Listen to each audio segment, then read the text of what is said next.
Yo, yo, yo, what is up, everybody? I'm Immortal MMA. And welcome to my UFC Freedom 250 Topuria versus Gaethje picks. This card is sick.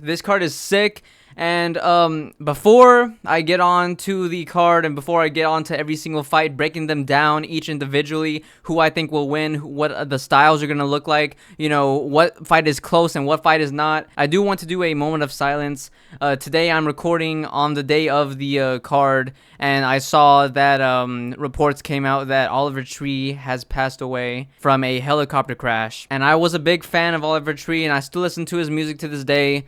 And, you know, to see someone pass away like that and at such a young age, you know, he's only 32, you know, it's horrible. So, you know, I want to give a moment of silence for him. I know it has nothing to do with the card, but I just saw that, and that's just like, you know, moment of silence.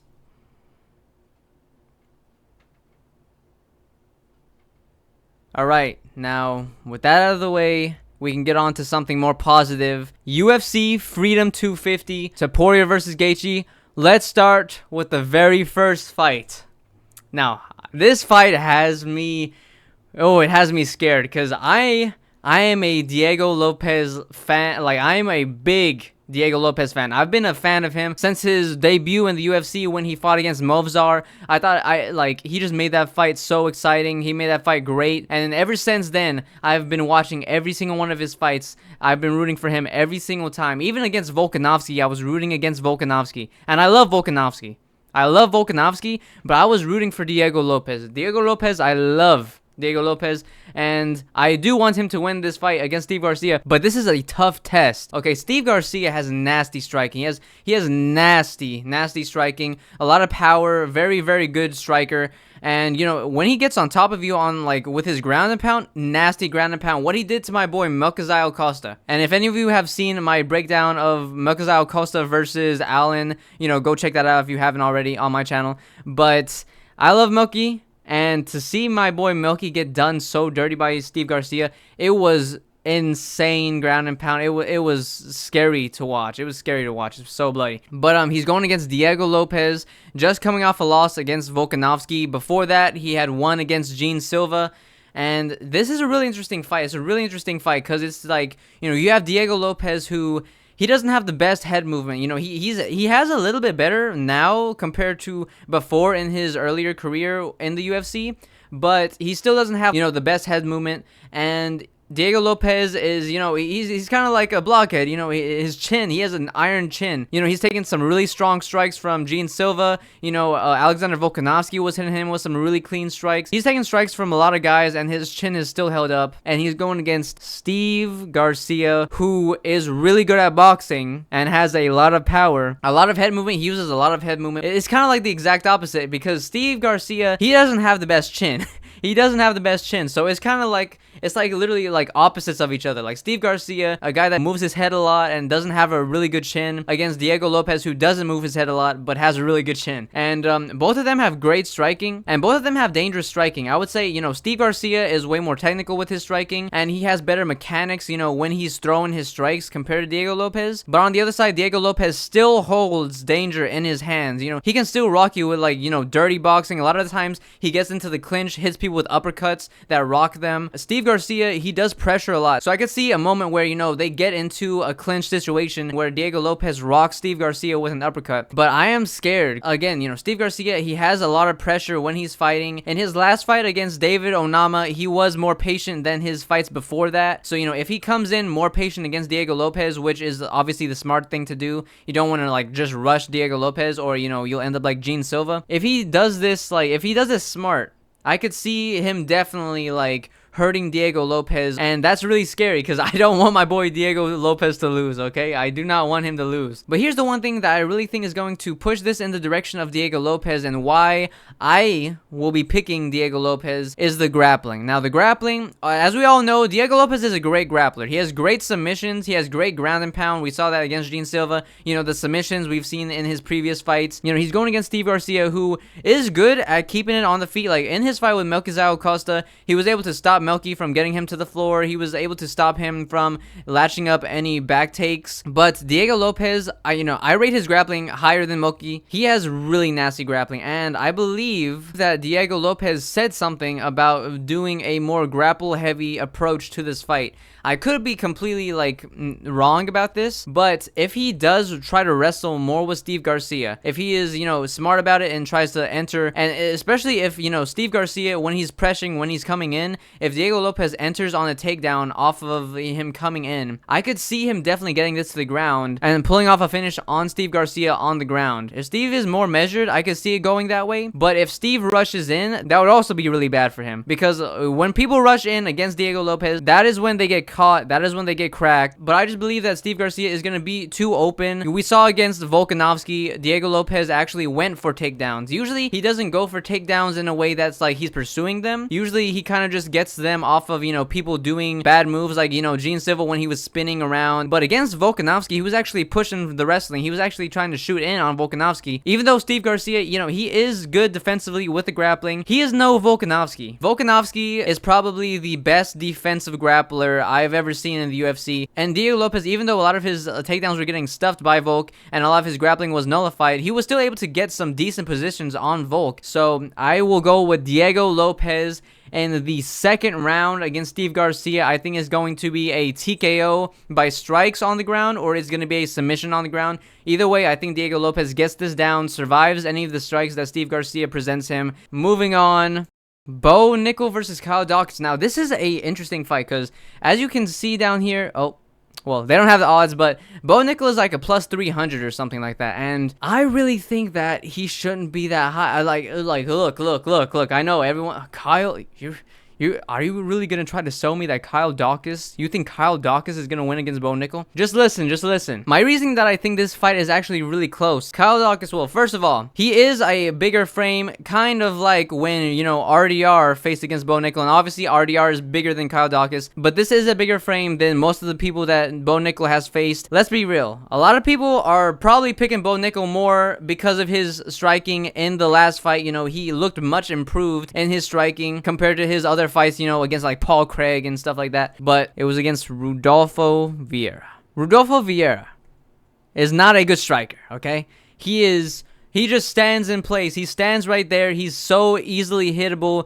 from a lot of these strikers in this division. And, Bo Nickel, he did good. And I'm not going to say his striking is horrible, but I don't think it's like anything crazy. I don't think he's become this like crazy good striker now. But straight up, Kyle Dawkins has better striking than Bo Nickel. At least from what I've seen, Kyle Dawkins, he has better striking. He has better boxing. He has better power. Like, let's talk about this. Kyle Dawkins put out Michel Pereira, and I know everyone's laughing. Laugh it up. I know Michel Pereira mentioned. Look, listen. It's not easy KOing Michel Pereira. The only other person that has finished Michel Pereira by a KO in the UFC was Fluffy Hernandez, and it wasn't even like he actually knocked him out. It was a TKO because Fluffy Hernandez hit Michel Pereira with like a million strikes during that match. Like, it's not the same as Kyle Dawkins literally 30 seconds in, clipping him on the chin, and then raining down elbows on him, knocking him out. And his grappling is really what I'm going to hone in on, is he is a good striker and a good grappler. Similar to RDR. Now, I'm not going to say that, Kyle Dawkins is as good as RDR or whatever. I'm just saying, Bo Nickel, in his past fights, he didn't want to shoot on Paul Craig. He never even tried to wrestle with Paul Craig. When he wrestled with Vieira, he was able to get off some nice ground and pound. Vieira was able to stay safe and get back into the game. It was just that Vieira is not a good striker, and Bo Nickel just outstruck him. Kyle Dawkins, he is a good submission artist. His darce is nasty. The Darce Knight. This is the Darce Knight we're talking about. Why am I hyping up Kyle Dawkins like this? I don't know. And he's going to be confident in this fight. He's on like a 6 or 7... Insert the joke. No, but yeah, he's on a 6 or 7 fight win streak, so his confidence is gonna be up there. His last 2 performances, he finished in the first 30 seconds of the first round, and I know it's like, these aren't like the craziest wins, these aren't the best wins, but like Michel Pereira, again, it's not easy to knock out Michel Pereira. I'm just saying that Bo Nickel, although he has looked improved, it was against Rodolfo Vieira, and still, even in that fight, Rodolfo actually cracked Bo Nickel with a few good shots. I'm not gonna say that he like rocked Bo Nickel or anything like that, but he did hit Bo Nickel clean clean on a few shots. And if Kyle Dawkins is able to hit Bo Nickel clean, and obviously he's a better striker, he's a bigger guy than Rodolfo, and he has also the submission threat, the grappling threat, where, you know, even though Bo Nickel could get this to the ground, it is still dangerous for him because of the Darce. I'm actually going to pick Kyle Dawkins. I know. I had to pick one underdog.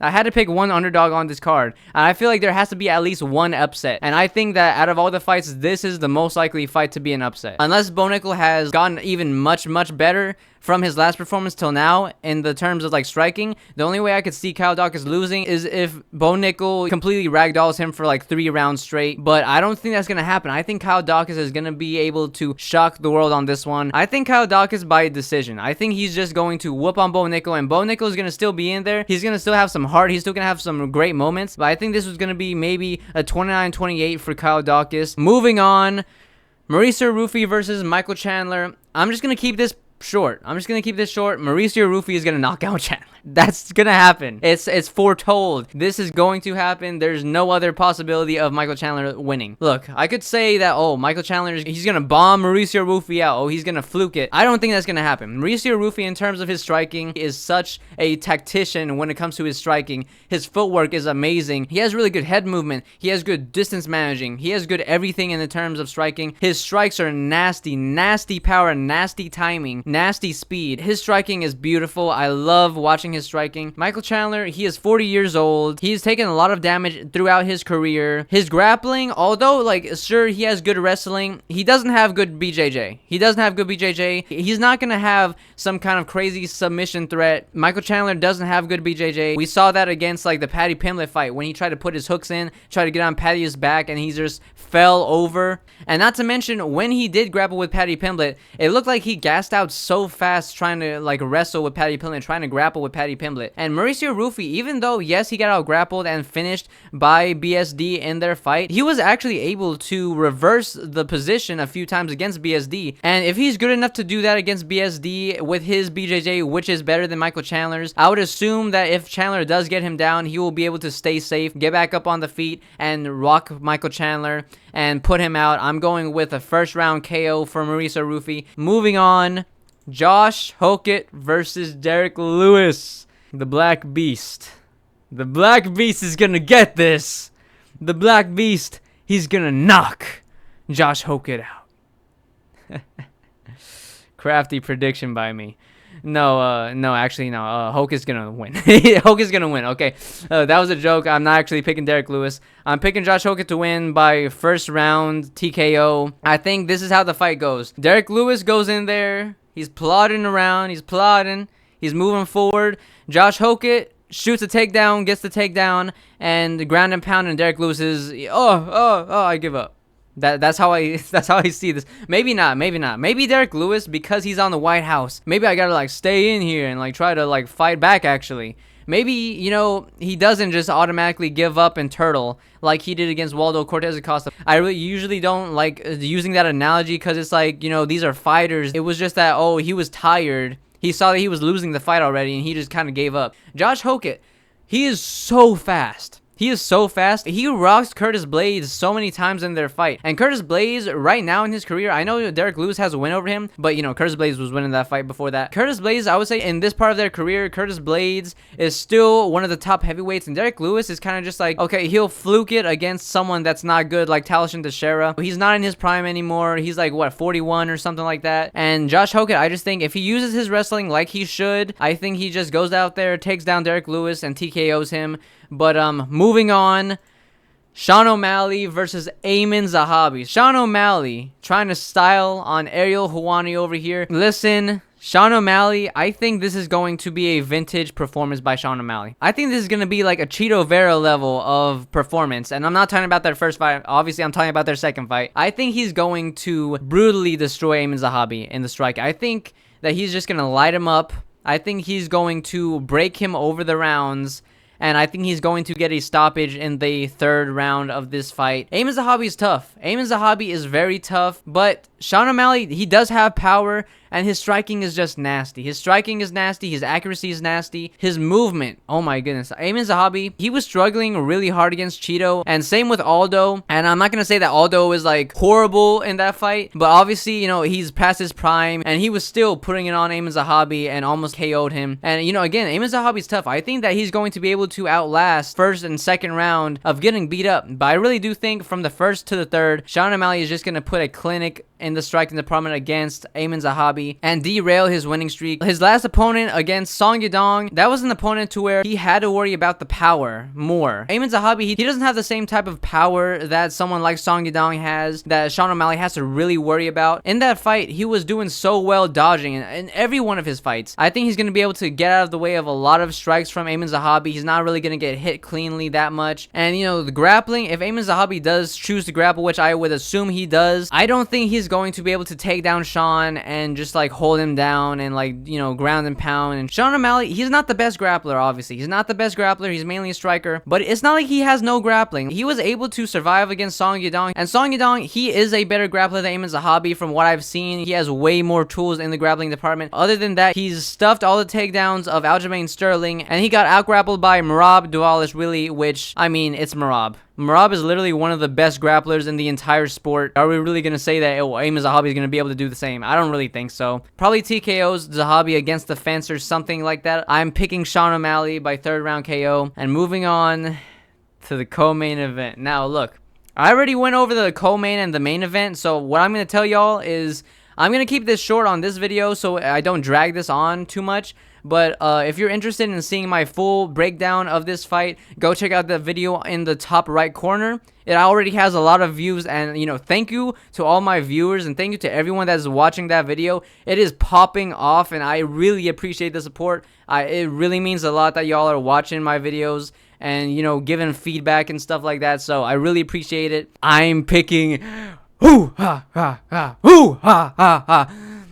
Ah! Alex Pereira! I can't scream too loud because I'm in an apartment, but if I could, I would do the full, you know, the scream. But Alex Pereira, I think he gets this done. He's going to KO Ciryl Gane in the third or fourth round. And honestly, I could see him doing it even earlier than that. Ciryl Gane is really good. Ciryl Gane, in terms of striking, leagues above most of heavyweight. Ciryl Gane, Tom Aspinall, Alexander Volkov, and then Sergey Pavlovich is kind of up there. Alex Pereira, with his striking, he's better than all of them. Like, technically, like, from what I've seen, like, technique-wise, technically, he is better. He is a better striker than all of them. He's been able to go tit for tat with people like Adesanya. He had a really close fight with Magomed Ankalaev, who has really great boxing and is a good kickboxer in his own right. That was such a close fight. That was such a close fight, the first one. And then the second one, he just KOs him in like the first, like, what, 2 minutes? And Ciryl Gane, look, he is fast. He is very fast. He's very light on his feet. He does slow down over time. I mentioned that in my video going over this. He tends to bounce less on his feet after the first and after the second round. But it's just that, you know, he's going against these heavyweight blobs who aren't really the best, you know, cardio-wise. They aren't the best strikers. They're just not, like, this is not the same. The competition is not the same. Alex Pereira is going against people like Yuri Prohaska, Magomed Ankalaev, Israel Adesanya, Sean Strickland. To put this into perspective, Ciryl Gane's best win is against Volkov. Other than that, his second best fight, Derek Lewis.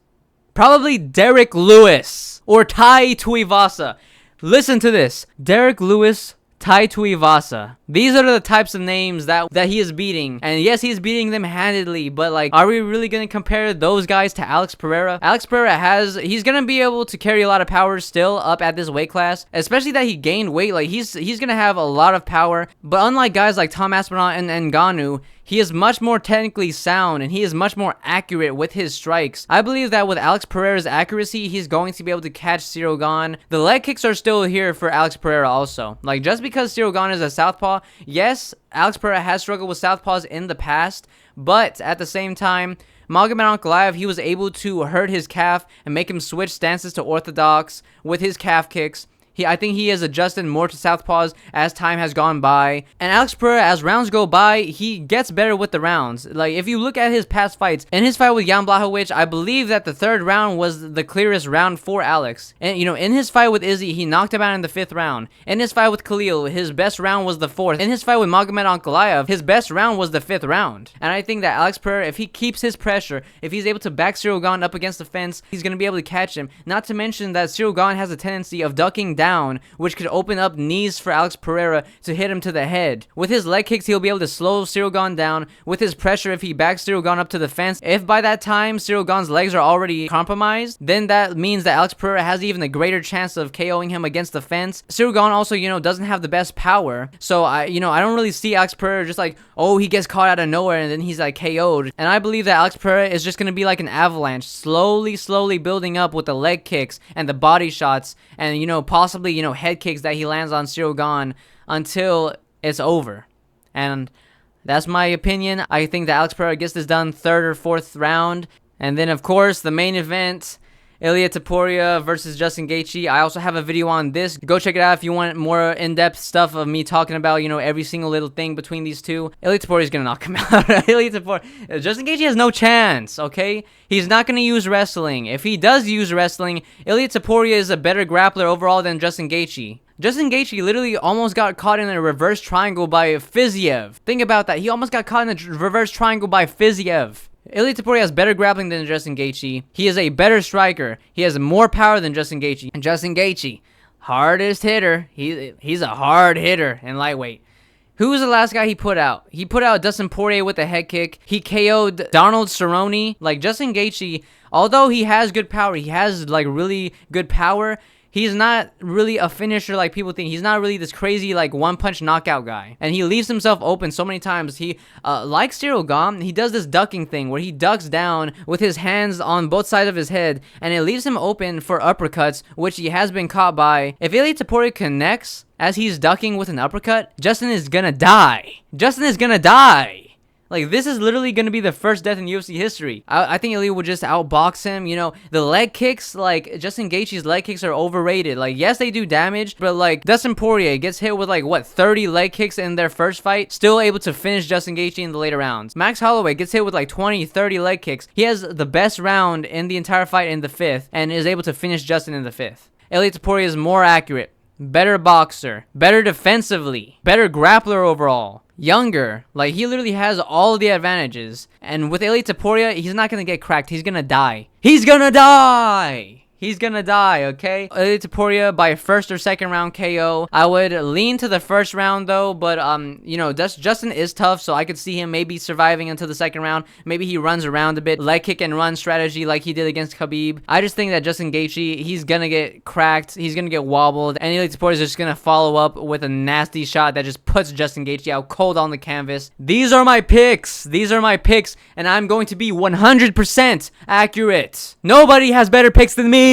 Not actually, not actually. I'm not gonna, like, boast that, but I think I'm gonna cook. I think this is a great underdog to pick.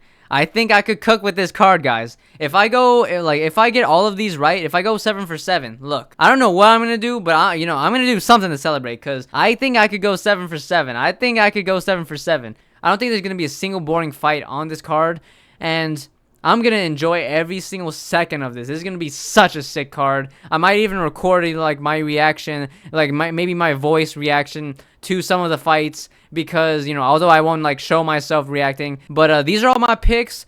Let me know what do you think about my picks. Let me know if you agree or disagree. And, you know, if you like this video, put that like button in a Darce choke. Darce Knight style. Flying knee that subscribe button like Derek Lewis, because somehow Derek Lewis can do, like, all these crazy, like, flying knees and jumping switch kicks. And, you know, jumping switch kick that comment section. And, you know, again, let me know what you think. And I will see y'all all in the next video. Peace.